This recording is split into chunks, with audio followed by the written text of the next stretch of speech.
Vous n'avez pas manqué de voir que le premier texte que Rachel a lu est un texte qui nous parle d'une ville. Et c'est le contexte général. Depuis le chapitre 40, on va le voir. La ville de Jérusalem, qui est matériellement et symboliquement l'image de la ville de la présence de Dieu. Et ça m'a conduit à me poser des questions concernant Paris, ma ville actuelle. Est-ce que vous êtes déjà posé des questions pourquoi vous aimez Paris? Et si vous aimez Paris, quelles en sont les raisons? Moi, j'aime Paris, la ville actuelle où j'habite, pour sa richesse et sa beauté, pour sa vie, son histoire, sa culture, pour ses rencontres. J'aime Paris pour son génie, son énergie, sa créativité. J'aime Paris parce qu'en peu de kilomètres carrés, elle nous offre un extrait si varié de l'humanité dans toute sa richesse. Je ne sais pas ce que vous diriez de Paris. Et peut-être même que vous avez un autre lieu, votre propre ville, où vous diriez ce genre de choses. Mais peut-être pas Paris. Ça dépend de notre expérience personnelle, de là où nous habitons, et des critères propres à chacun. Évidemment, on pourra en discuter à la fin, si vous voulez bien. Ce serait intéressant de voir quels sont nos critères. Et c'est sûr que pour ce qui me concerne, évidemment que Paris peut être aussi bruyante, épuisante, étouffante, violente, arrogante, injuste. Autant de raisons qui font que beaucoup de gens rêvent d'ailleurs. Soit en fuyant Paris régulièrement pour une résidence secondaire, au vert et au calme, soit en la quittant définitivement pour éviter d'y habiter trop longtemps. Petite réflexion superficielle pour un questionnement beaucoup plus profond. Et ce questionnement beaucoup plus profond qu'on devrait avoir, je pense, c'est le questionnement concernant des hommes et des femmes descendants, enfants d'une humanité errante qui aspire à trouver le lieu pour lequel ils ont été faits. Et on cherche et on trouve des choses, mais on est déçu et on continue à chercher. On cherche le lieu du vrai repos, où chacun peut enfin dire « Je suis à la maison ». Je suis à la maison. Et le dernier à être surpris par cette aspiration profonde d'un lieu de repos pour lequel nous avons été faits et après lequel nous courons, c'est le Dieu de la Bible. Le Dieu qui nous a voulu, créé, aimé, nous sommes faits pour vivre avec lui. Et s'il est réellement le fondement de l'être, ça veut dire que vivre loin de lui, c'est forcément errer. Et s'il est le fondement de notre être, alors ça veut dire que trouver le lieu pour lequel nous sommes faits, c'est forcément trouver le lieu où Dieu habite. Alors, on peut, je ne sais pas quel est votre cheminement personnel, je ne sais pas aussi quel est votre environnement, si vous avez déjà entendu des personnes qui, lorsque vous présentez votre espérance d'être un jour dans la présence de Dieu, dans ce qu'on appelle le paradis, ou le ciel, ou le nouveau ciel, ou la nouvelle ville, la nouvelle Jérusalem, je ne sais pas comment vous la présentez, peut-être que votre environnement, où vous dites attendre une telle réalité qu'on ne voit pas, qui n'a rien à voir avec la réalité d'aujourd'hui, c'est fou et stupide. Faire ça et se mettre à espérer dans une ville et dans une réalité et dans un lieu pareil, c'est carrément passer à côté de la vraie vie. C'est se construire des châteaux en Espagne. Ce qui est excellent, c'est que Ésaïe, dans le texte qu'on a sous les yeux, lève un pan du voile sur ce lieu, sur ce pays, cette ville. Et il nous aide à voir la beauté unique de ce lieu, qui renouvelle notre amour pour elle, en attendant qu'elle remplisse toute la terre. Je dis « elle » parce que cette réalité-là, où Dieu habite, c'est la ville du roi serviteur. On avait vu les souffrances du roi serviteur, qui conduisent à la victoire du roi serviteur sur le mal et sur la mort, et qui ouvre les portes de la ville du roi serviteur. Et qu'est-ce que Isaïe nous en dit? En résumé, on devrait dire qu'il nous dit qu'elle est peuplée qu'elle est restaurée et qu'elle est glorieuse. En résumé, d'abord, Ésaïe nous dit qu'elle est peuplée, cette ville. Alors, a priori, peut-être que ça vous paraît très bizarre, cette précision. Une ville peuplée. Mais en fait, dans le contexte de la Bible et dans le contexte d'Ésaïe qui a tissé cette notion de la ville depuis le début, on sait qu'il a présenté Jérusalem comme une ville dévastée et vidée de ses habitants. Soit parce qu'ils sont morts, soit parce qu'ils sont en exil, mais toujours en raison de leur péché, de leur rejet de Dieu. C'est ça la définition du péché dans la Bible, c'est vivre sans Dieu, c'est vivre d'une manière où on rejette Dieu. Une ville bruyante, épuisante, étouffante, violente, arrogante et injuste contre Dieu. La ville chérie de Dieu, qu'il s'était choisi pour y habiter, mais qu'il a trompée avec d'autres dieux. La ville de Dieu qui ne voulait plus de Dieu. La thématique dans la Bible de l'adultère et de la prostitution est utilisée pour dire ce que la ville, ce que le peuple choisi par Dieu, dans la ville de Dieu, a fait contre Dieu. Il a trompé son époux. Il a été voir d'autres hommes. Elle a été voir d'autres hommes. Elle l'a trompé. Exemple, parmi tellement d'autres qui le montrent, dans les lamentations du prophète Jérémie. Les chemins de Sion, c'est le nom de la ville d'Alliance, c'est l'autre nom de Jérusalem dans la Bible. Et quand vous voyez Sion dans la Bible, c'est le nom spécial de la ville chérie par Dieu, de Sion comme la ville de l'alliance avec Dieu. Les chemins de Sion sont dans le deuil, car on ne vient plus aux solennités. Toutes ses portes sont en ruine. Ses sacrificateurs gémissent, ses vierges sont affligées, et elle-même est dans l'amertume. Ses adversaires ont pris le dessus, ses ennemis sont tranquilles, car l'Éternel l'a affligée à cause de la multitude de ses crimes. Ses enfants sont partis en captivité devant l'adversaire. La fille de Sion a perdu tout son éclat. Ses ministres sont devenus comme des cerfs qui ne trouvent plus de pâture, des cerfs qui ne trouvent plus de pâture et qui s'en vont, privés de force, devant le chasseur. Une ville qui se retrouve vide à cause de son idolâtrie, à cause de son adultère. Et on peut peut-être faire une pause là en se rappelant tranquillement que l'idolâtrie, le choix par Jérusalem d'autres dieux n'est pas nécessairement et jamais complètement lié à des statues d'or ou de bois ou de pierre, mais bien plus profondément lié à une recherche dans autre chose, ce que Dieu seul peut donner. Et ça pointe le doigt sur nous-mêmes, sur nos propres adultères, sur notre propre capacité à chercher dans des tas d'autres choses ce que Dieu seul peut nous donner.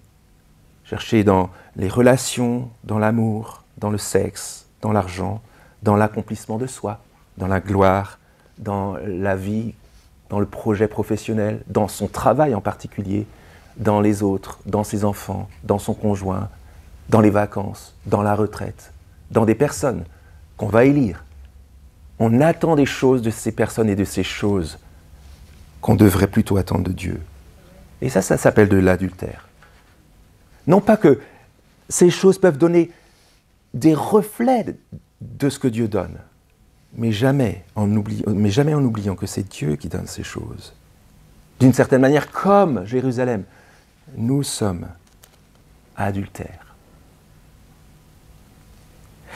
Et alors si, comme le rappellent nos liturgies, Dieu est saint, saint, saint est l'Éternel, le Dieu des armées, la terre est couverte de sa gloire, si c'est réellement la réalité, qui peut subsister dans sa présence ?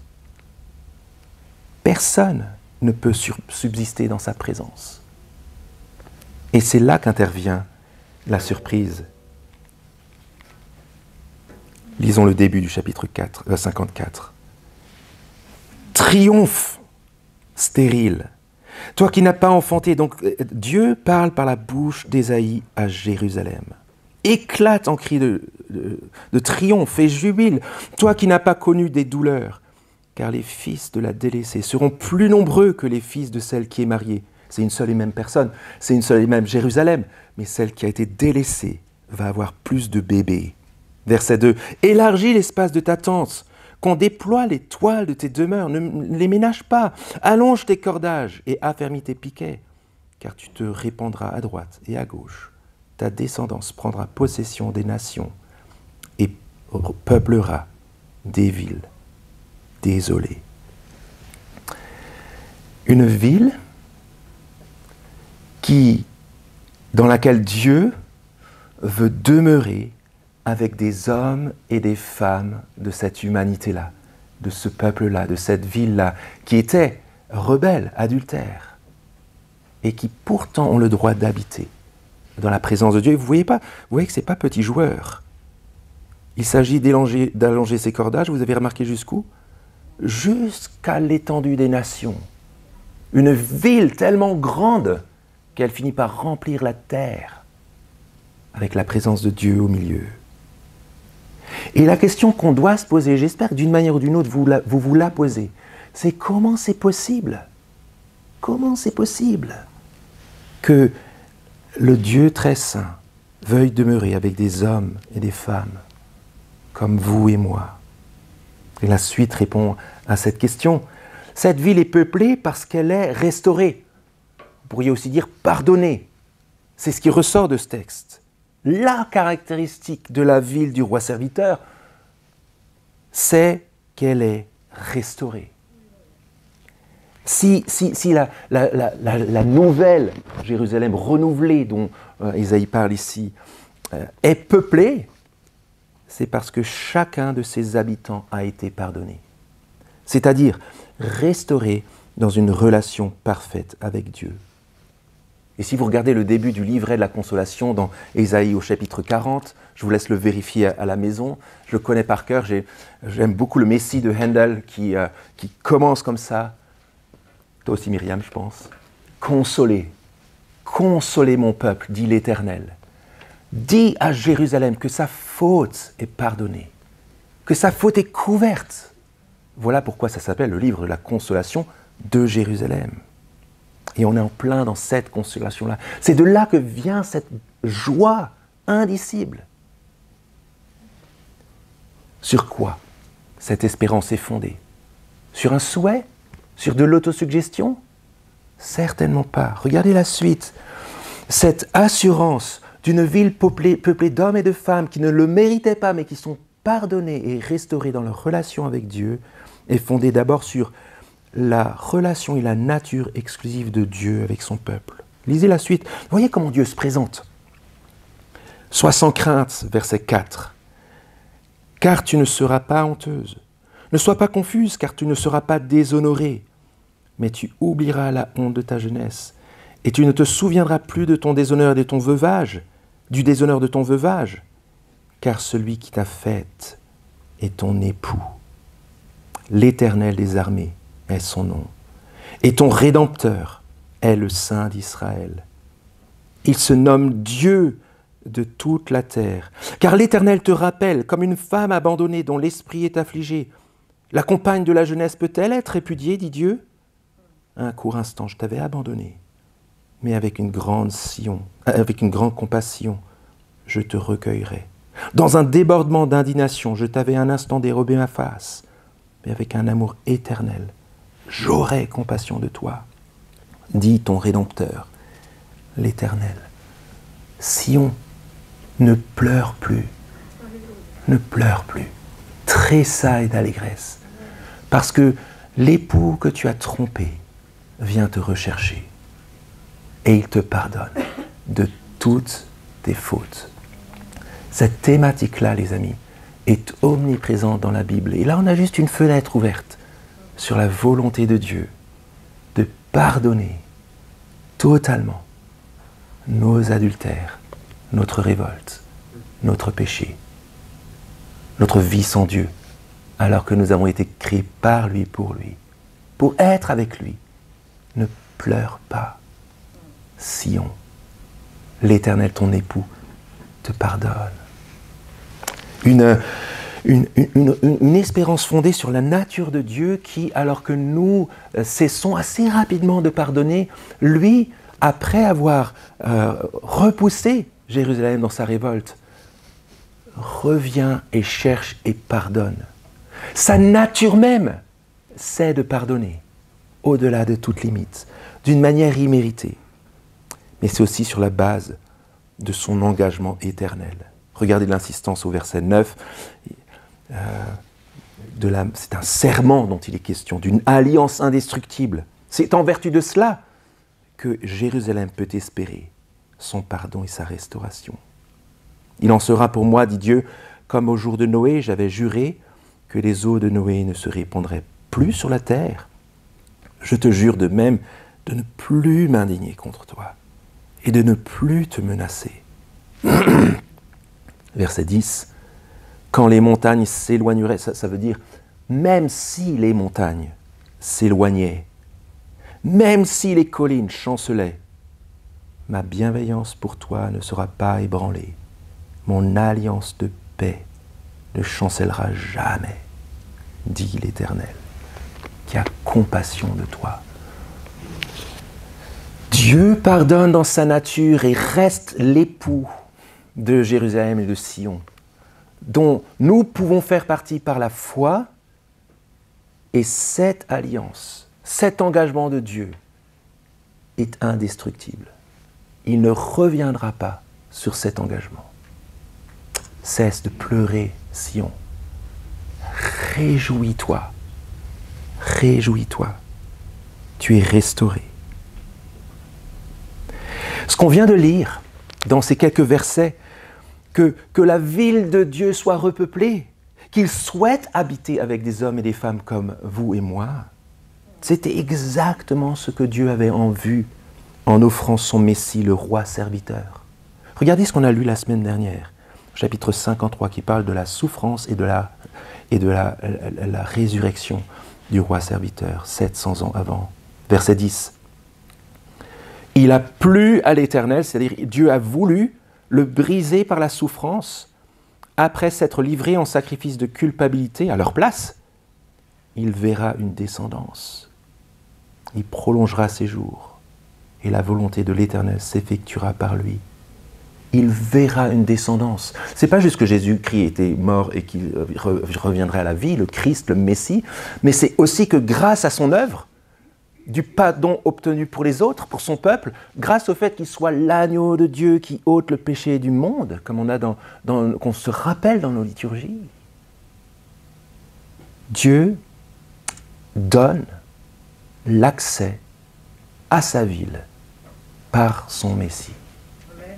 Et quiconque place sa foi en Jésus le Christ, qui est clairement identifié comme le Messie de ce texte, le Christ, quiconque place sa confiance en lui peut recevoir de Dieu le pardon, l'assurance d'être de cette descendance nombreuse qui lui était promise et qui est promise à la ville ici, l'épouse de l'époux. Il a la certitude d'être citoyen de la nouvelle Jérusalem restaurée. Je suis toujours émerveillé, je ne me lasse pas de voir à quel point tout en Dieu est tourné dans l'histoire vers cette ville. On ne parle pas de la ville terrestre quelque part en Palestine aujourd'hui. Ça, c'est terminé. C'était une image terrestre, temporelle, d'une vérité glorieuse, éternelle, dont Dieu s'est servi pour montrer sa fidélité, pour qu'on ait un goût délicieux de ce qu'il est capable de faire et de ce qu'il voulait faire dans le Christ. Le temple de Jérusalem, la ville de Jérusalem, on ne devrait plus se battre contre cela ou pour cela, parce que ça s'est terminé. Parce qu'à la mort du Christ pour son peuple, pour obtenir le pardon, pour ouvrir l'accès à Dieu, le voile du temple s'est déchiré, et quelques années après, la ville de Jérusalem a été rasée par les Romains. La vraie ville que nous attendons, c'est la nouvelle Jérusalem.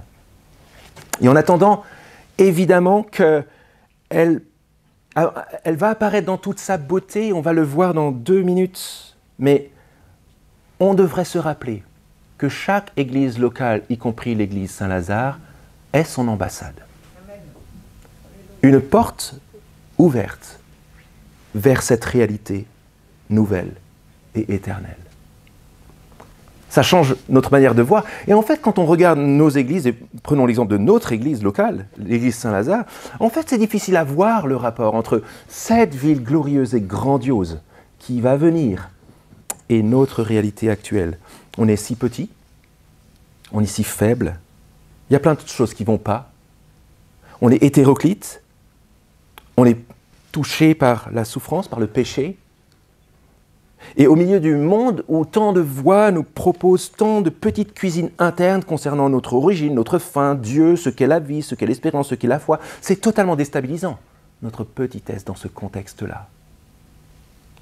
Mais la fin du texte nous rassure définitivement en ouvrant une fenêtre extraordinaire sur la perspective finale.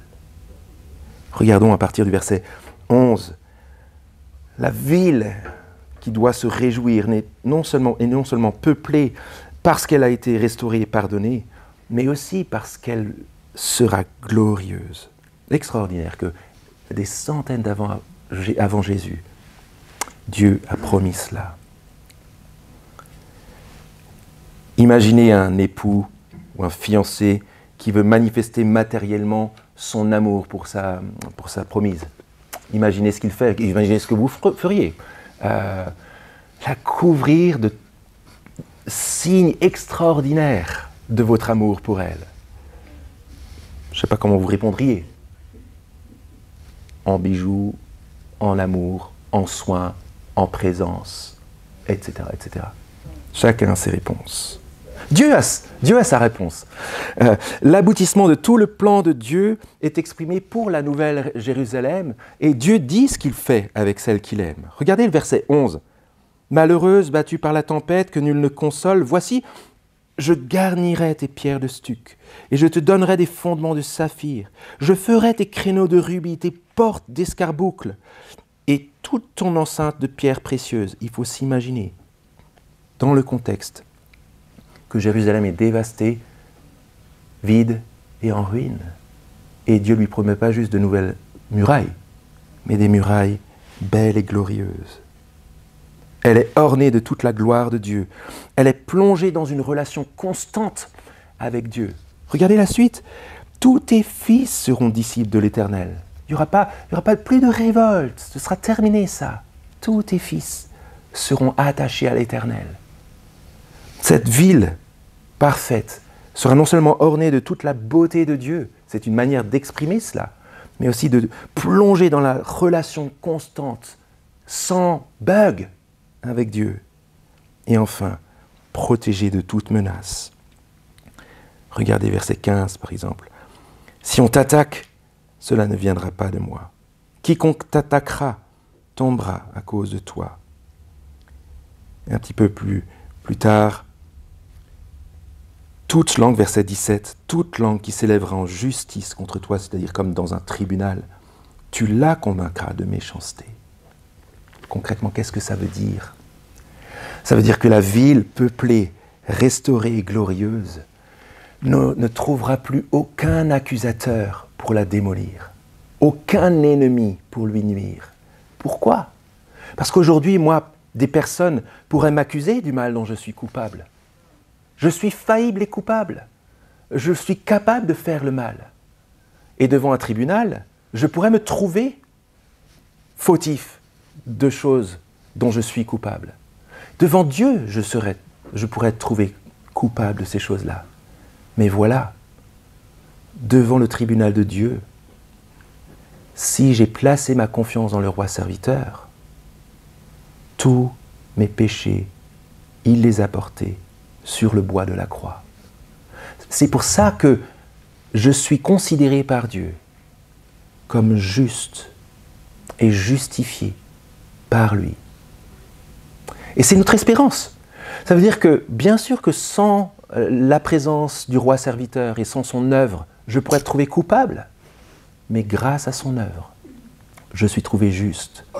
Ce qui veut dire que les accusateurs qui m'accusent sont trouvés coupables, tu les convaincras de méchanceté. Il y a un retournement et une sécurité extraordinaire. Je vais t'orner de toute ma richesse. Je vais te donner ma relation constante et parfaite avec moi. Je vais te protéger de toute menace, à commencer par la menace du jugement contre le mal dont tu es coupable. Imaginez les faits sur l'épouse, sur la ville. Imaginez les faits. C'est pour elle que Jésus, le roi serviteur, est venu. C'est elle qu'il avait en vue lorsqu'il est mort. C'est d'elle dont il a dit, au moment de mourir, je bâtirai mon église. Et j'aimerais suggérer que ce soit l'autre mot pour la Nouvelle Jérusalem. Et les portes des morts ne prévaudront pas contre elle, n'auront rien à voir contre elle. Les amis, il existe une ville parfaite. Et en son sein, l'humanité nouvelle va éclore dans sa potentialité constamment renouvelée. Sa beauté, sa richesse, sa culture, son génie, sa créativité, ses arts, y connaîtront un renouvellement constant. Tout y sera harmonie, unité, paix, joie, justice. Pas de frustration, ni de souffrance, ni de cris, ni de pleurs. Aucune révolte, ni de mal, aucun péché, plus jamais de mort. C'est le lieu où Dieu demeure dans sa gloire. Quand on mesure le lieu que Dieu prépare et qui va advenir dans le monde matériel, le ciel, ce n'est pas au-dessus des étoiles. Le paradis, ce n'est pas, comme Yuri Gagarin disait en revenant d'avoir fait le tour de la planète, j'ai fait le tour de la planète, j'ai vu que Dieu n'y était pas. Tout le monde, En fait, dans la Bible, jamais il est question du ciel ou du paradis ou de la Nouvelle Jérusalem comme une réalité qui serait au-dessus des nuages. C'est juste une réalité dans laquelle nous n'avons pas accès, à laquelle nous n'avons pas accès et qui va devenir accessible à la fin. Jésus la rend accessible. Du coup, ça veut dire que concrètement, il y a un retournement total par rapport à qui est fou. Si ça, c'est la réalité qui va demeurer et qui va remplir toute la terre, c'est fou de ne pas considérer de vouloir y rentrer, d'en faire partie. C'est penser à l'envers. Et j'aimerais suggérer que même l'attente de cette réalité qui ne se voit pas encore et qui va arriver pour remplir la terre pour toujours, percute, impacte et modèle, renouvelle notre rapport au monde actuel.